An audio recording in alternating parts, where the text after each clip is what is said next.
Hello, my dear. Rhonda Constant, your favorite hometown me, physical energy healer, oracle card advisor, paranormal investigator. How are you today?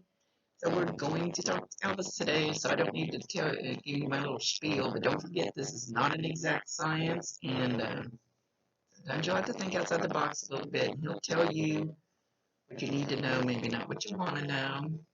I let them run the show. Yeah.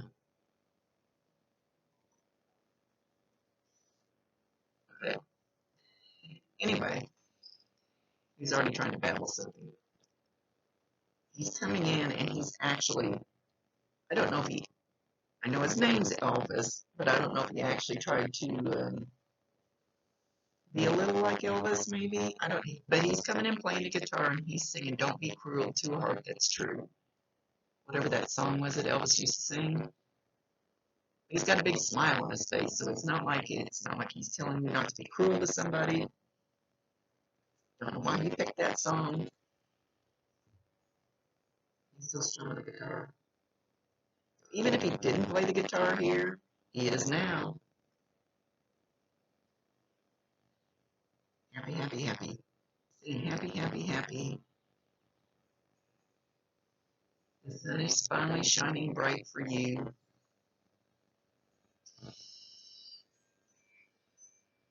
Don't feel guilty about enjoying the sunshine and laughter. And then, whoa, he's leaning in really, really close here.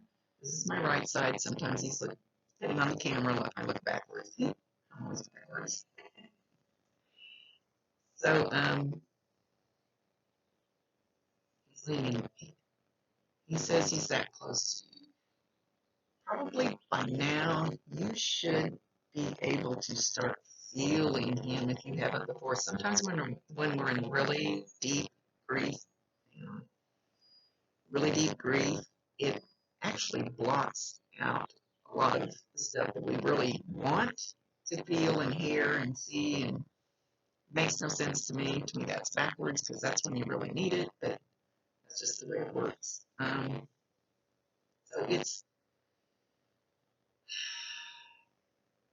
I don't know if you've already felt it, but it's like it's almost like a bubble pushing on me, and he's kind of right here pushing.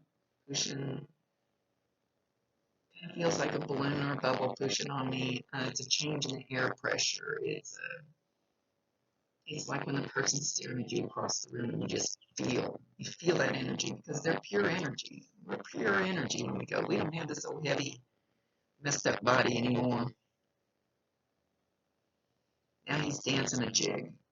He's got his arms out there flapping, and he's got his legs a flapping, and he's trying to show how healthy he is now. He's not sick.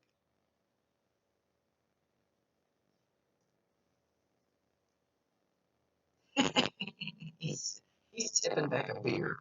He says, sometimes I acted a little sick when I tipped back too many of these and got a little carried away.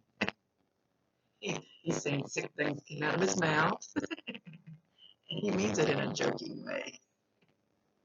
I hope he wasn't as bad as some of my friends.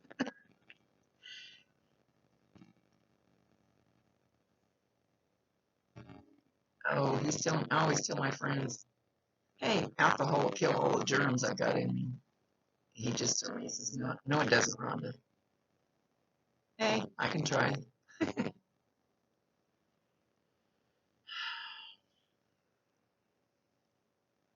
He's still tipping one back. He's in a backyard. He's still got this beer can. I'm assuming it's a beer can, not sure. It's a beer can. He's still got it up, so let's see what he's trying to show me. He's in a backyard. I see a picnic table. I see a garden hose for some reason. They always have a reason for whatever they show. It's their show. It's his show. He can do whatever he wants. Barbecue grill. I don't remember if he's shown this before or not.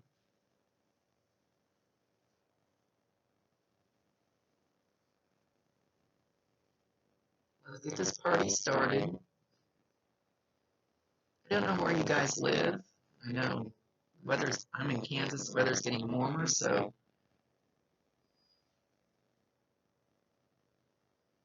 I think he's ready for you to invite some people over for a barbecue. Or maybe you've been talking about it. Maybe he's showing that he knows that you're talking about it. Having one coming up. Everybody's ready to go outside. Now he has. Now he has one of these kind of hats on. Only his is white. His is white. Mine. I've never worn mine yet. It says, danger, stress cook. But it's one of these. He's got it on. He's a character. And, lay down there for a minute. He's got a spatula in his hand. He said he was the king. King of the grill, king of the spatula. Don't touch my shit. Taking the spatula and like he's gonna whack somebody's hand that comes close to his grill. Don't touch my shit.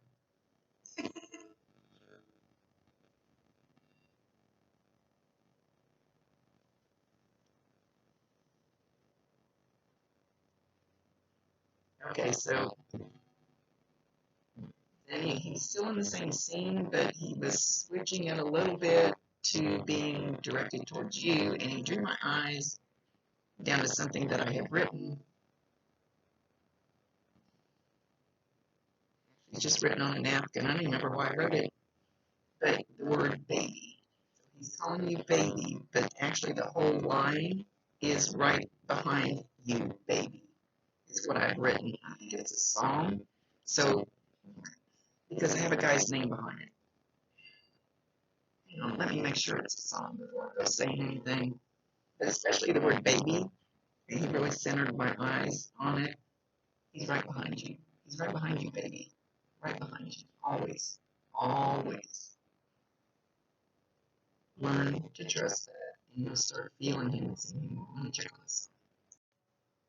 Oh my gosh. So I paused and I had Alexa play. I thought, I know that's got to be a song. So it's called Right Behind You Baby by Ray Smith. So go have YouTube or something play that song. And when it first started, even sounded a little bit like Elvis. I thought, but this must be a really old song. I don't know the song. I don't know why I wrote it down. But anyway, that'll be from him to you. And know that he's right behind you. Not in a creepy way. He wants you to know he's there. You have smelled his cologne. And if you haven't, which I feel like you have, you just may not have realized it, you will. And you'll get that little whiff. You can be in your car in Walmart, outside, doesn't matter where it is. That'll be him popping by to say, I love you, hello, I'm right here. A lot of times it'll happen like when you're having a really sad day or a bad moment. Get that I love you from them. Make sure you validate him, acknowledge him, tell him you love him, and ask him to bring you more. Tell everybody 1,000%. They can hear you, they can see you. I promise you. So talk to him. You don't have to talk out loud either. You can talk up here. You can talk telepathic. I don't remember my other readings. I do too many readings, but well, first, before we even started, he went like this and acknowledged two girls, and I don't remember how many kids you have. I don't remember if you have two girls. If you only have two girls, I don't remember. So anyway, he's acknowledging two girls. So I'm assuming it has something to do with that. He's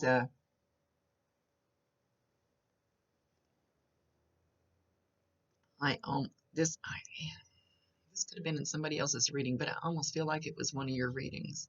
He's showing this girl laying on a bed in her room, in her bedroom, laying on her stomach, reading a book. Got her feet kicked up in the air, and she's laying on her stomach.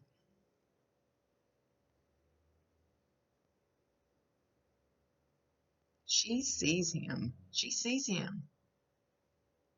She knows that he's there. She looks up from her book and she looks at him and she kind of acknowledges him and goes back to reading. It's like, no big deal. I know you're there. If she doesn't see him, she strongly senses his presence.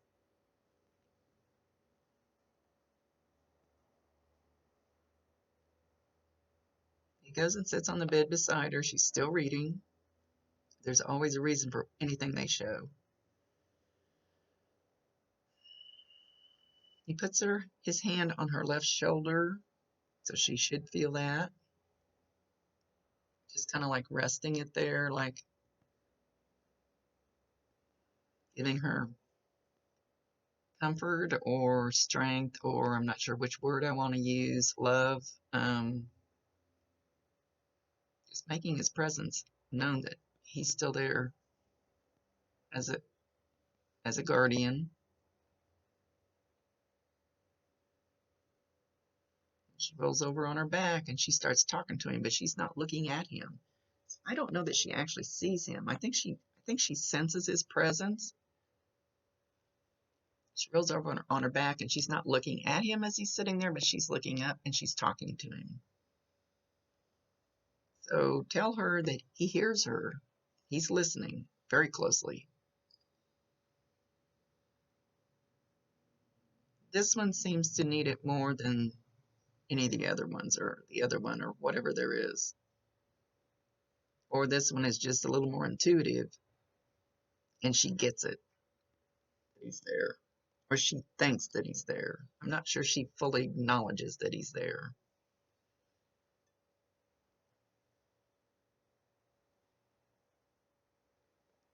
And of course, she's laying there and she's going, why? Why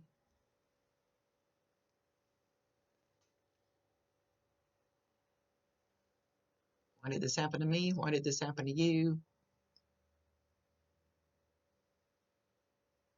All I see is a bunch of whys jumping around.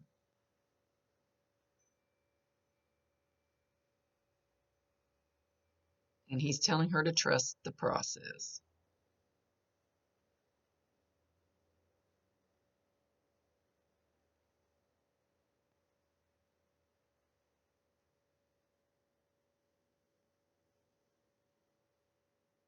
Allow it to happen. Allow things to process. It's what he's trying to get through to her. It needs to be this way. It needs to play out this way.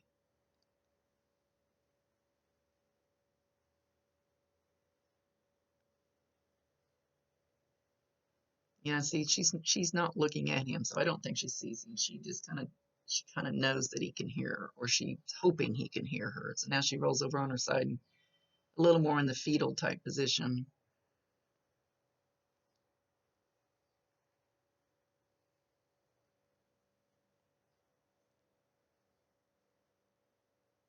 And she sits up on the bed, almost kind of throws her feet strong, like stomped on the floor with her feet. She's still sitting on the bed.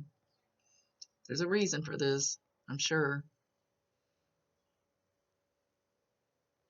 And she kind of says, fuck it, and gives up. So evidently she's not hearing him. But she knows he's there.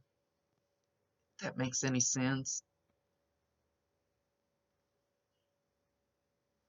He's ringing a bell in her room. He's showing a little bell and he's ringing it. He's ringing it. But he's still in her room. So she should hear that bell anywhere she goes.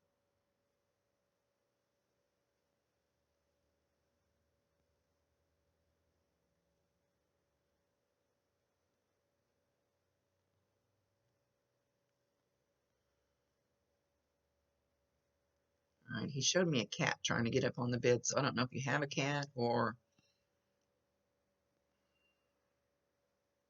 it's a lighter colored cat. It looks a little weird though. It's not a clear picture. It's not a clear picture of this light colored cat. I think the cat is with him. I'm not 100% sure.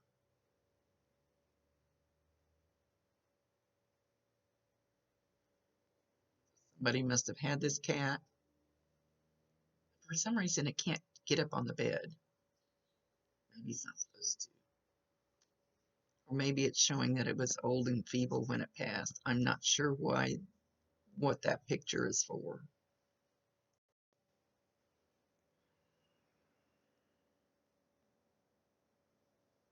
Okay, he showed.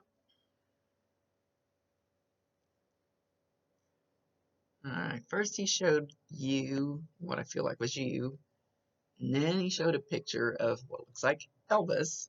So I'm not sure if he's talking about the real Elvis or if he's talking about himself. Something about a scarf, like a wool, it's kind of plaid scarf, like like you would put around your neck in the wintertime. It's not real thick, but I have no clue. It's his show. He can do what he wants within reason. He says, I'm a good boy. I love my family.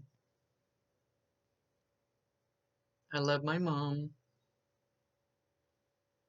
He gives her hugs.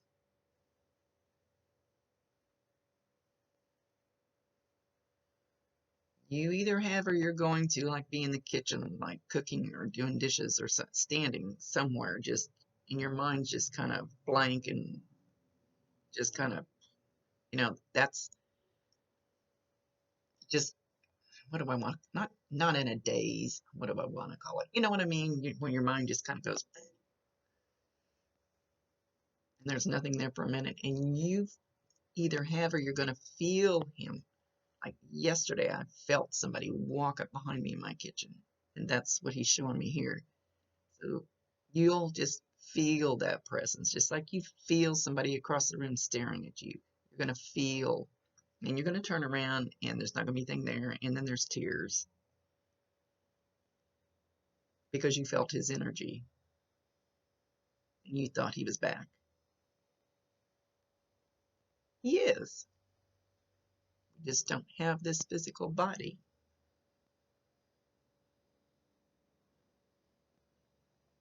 It's a totally different world once I opened up to this stuff. Still hard for me to wrap my head around, and I talk to him.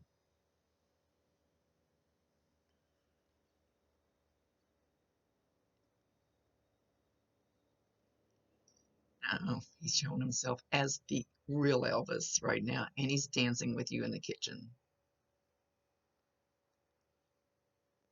So I don't know if he's showing that you guys have danced in the kitchen, but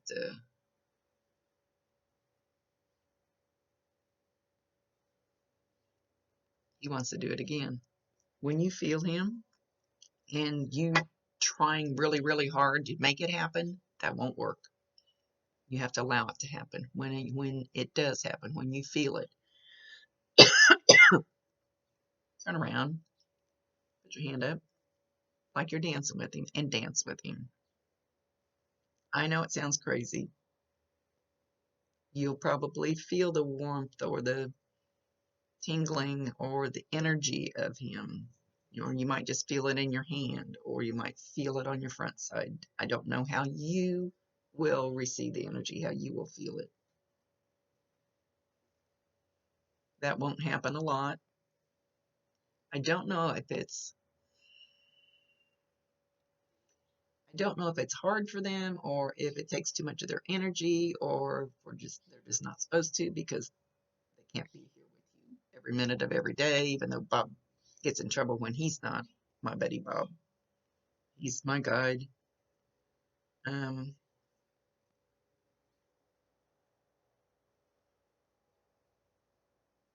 no, I thought he was going to say something, but he didn't. He's talking about bending down from behind and just like burying his face in your hair. So I don't know what your hair looks like. I don't know if you have short hair, long hair, but he's showing longer hair and he buries his face in it and he smells it. He's just smelling it. So you must have something really nice in your hair that he's acknowledging. And you'll feel that. He said, it's time. It's time. You'll start feeling that. Oh, but he's getting getting a lot louder. He says, but you can't live in those moments. You have to go live. Enjoy those little pieces, but you cannot stay there. You cannot, he's kind of like, you cannot dwell on it. You cannot stay there. Enjoy the ones you get.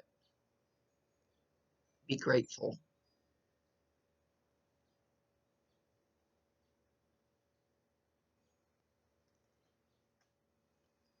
And I've been pushed the last couple of weeks to tell everybody, which I'm sure it's okay with you, but to push to tell everybody, tell them it's okay for them to be there. Tell them you want them in there. Tell them, welcome them. Tell them it's okay to be there.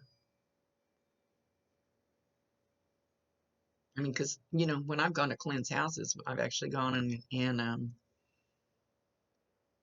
some of them we have to tell them to leave, and you're not allowed. I booted them out of my house. You're not allowed to come back. My house is pretty clean. So when somebody walks up behind me like yesterday, it's like, you're not supposed to be here. Who are you? So tell them it's okay. Make sure the certain ones know it's okay with you.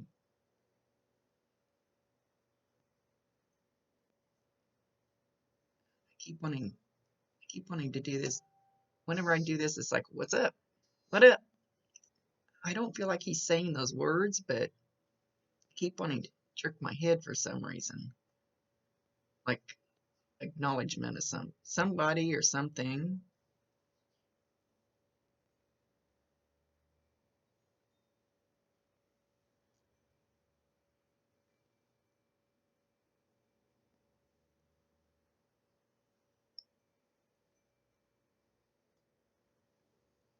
He says to be gentle on the girl.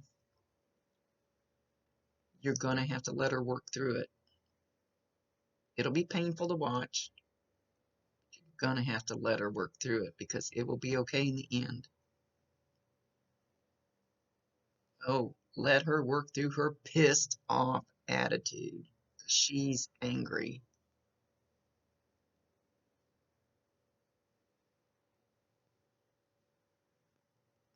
I know this one well. She'll take her anger out on the ones closest to her because she knows she's safe doing that. He's going to make me cry. She knows she's safe doing that because she knows she can let her anger out on you and the people really close to you because she knows you won't leave her. She knows she can yell and scream and cuss and whatever. If she did it to like a couple of her friends or something, they would go, piss on you, get away from me. She knows that you won't do that. So she knows she's safe letting it out. And it's going to come out ugly. Let her vent. He says, let her vent. And don't take it personal. It's not really directed at you. It's just directed at her anger, mostly about him leaving in the situation. She loves you deeply. Elvis says she will come around. Kind of let her be.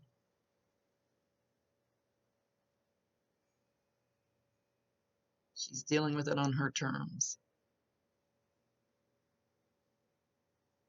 And he's right there to support her. Even though, like I said, she knows and she hopes. She kind of knows, but she hopes that he's there, that he can hear her.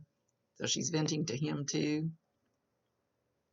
But she hasn't quite accepted that. So whether it's coming, I don't know. Whether she'll actually come to the realization that he can hear her and that he can help. You'd be amazed at ask him to bring somebody into her life that would be the perfect person for her to vent to or help get this out or And there's somebody that she's going to help that's been through the same thing, lost their father or something, the same kind of pain. So there's going to be, I think there's going to be two. Um, ask him. Ask him to help with it. He can open doors. He can nudge people to get in there, stick it out.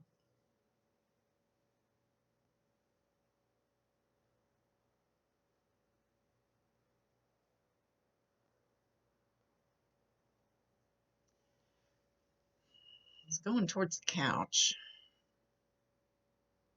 I'm not sure why.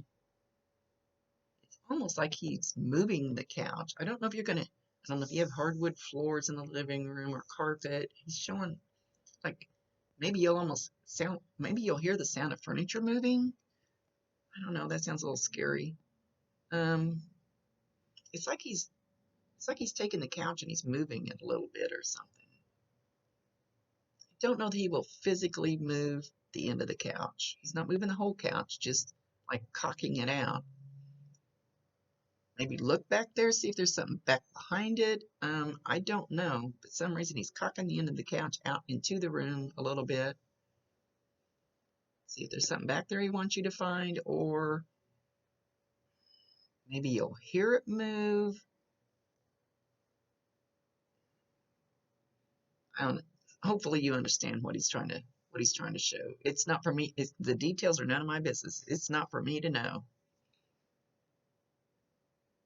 But he's doing it for a reason. He's hanging out in there by the couch.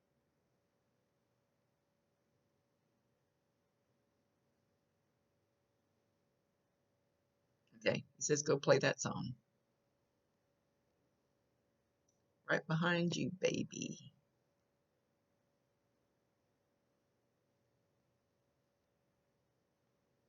Daddy's handing you one red, or at least a darker color carnation. He's kind of twirling it between his fingers, where it's kind of spinning between his fingers. Or he might just be doing that to make sure that I catches my attention.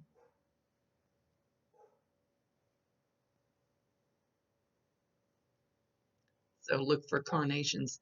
You might be walking through Walmart and there might be a fake, or might be real, who knows, a carnation laying on the floor as you're walking through the store. Where'd that come from? So anyway, watch for carnations to be assigned to. It can be on TV, Facebook, doesn't matter. Magazine, doesn't matter. And make sure you tell him thank you that you get it. Okay, he's leaving. He's taking the carnation with him.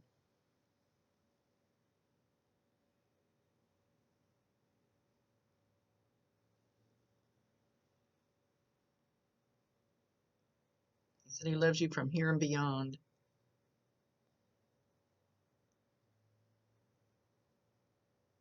From here and beyond. I don't think I've ever heard that one. Anyway, he's walking off, and it looks there's a woman waiting there for him. I would say a grandmother.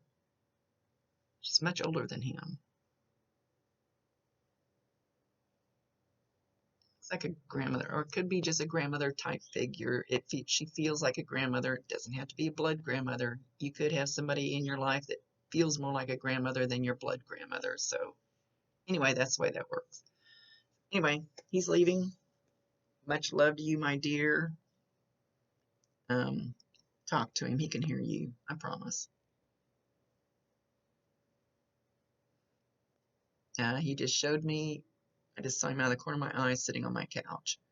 So if you've probably seen him, if you haven't, you will, out of the corner of your eye, which is usually where you see them. I see him head on, but in your peripheral vision, you'll see something. You go, oh, he's just there, and you turn, and he's not. He was. It's just I don't know why it works that way, but it does. You might think you see him walk by, and you turn your head, and there's nothing there. He was there. It just works that way. Thank you for allowing me to be his voice. See you later. Much love to you guys. Rhonda Constant, your favorite hometown medium, physical energy healer, oracle card advisor, paranormal investigator.